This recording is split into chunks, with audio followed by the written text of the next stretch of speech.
That old Beach Boys song, "Bomb Iran," you know, bomb, bomb, bomb, bomb. This joke by U.S. presidential hopeful John McCain is only the latest example of hostile rhetoric routinely swapped by American and Iranian leaders. Lately, tension between the two countries has surrounded Iran's desire to enrich uranium for what it claims to be our peaceful purposes.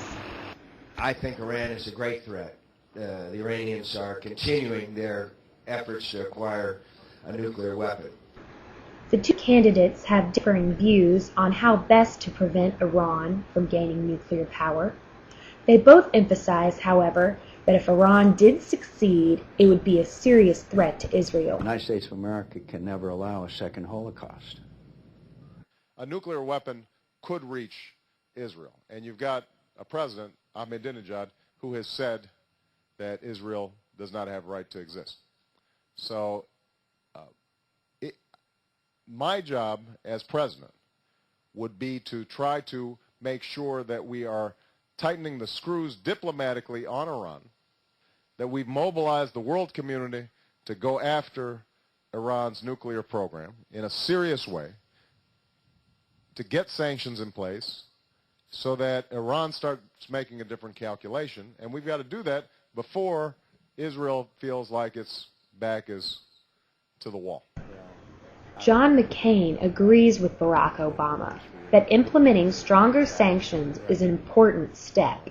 And that's why I think that we Americans, joining with our European allies, can impose significant and very impactful sanctions on Iran, which I think could modify their behavior. The major difference between the candidates' approaches is their attitude toward direct diplomacy. Iran is a grave threat.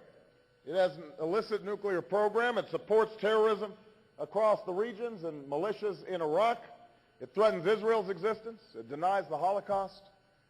But this threat has grown primarily, and this is the irony, the reason Iran is so much more powerful now than it was a few years ago is because of the Bush-McCain policy of fighting an endless war in Iraq and refusing to pursue direct diplomacy with Iran.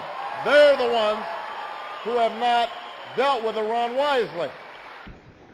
While Obama favors sitting down to talks with high-level leaders in Iran, McCain vehemently denounces this strategy and says it's a marker of Obama's inexperience.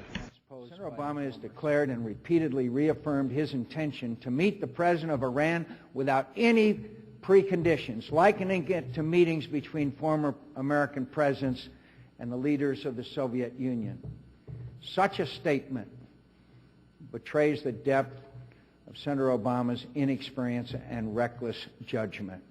We hear talk of a meeting with the Iranian leadership offered up as if it were some sudden inspiration, a bold new idea that somehow nobody has ever thought of before. Yet it's hard to see what such a summit with President Ahmadinejad would actually gain, except an earful of anti-Semitic rants and a worldwide audience for a man who denies one Holocaust and talks before frenzied crowds about starting another.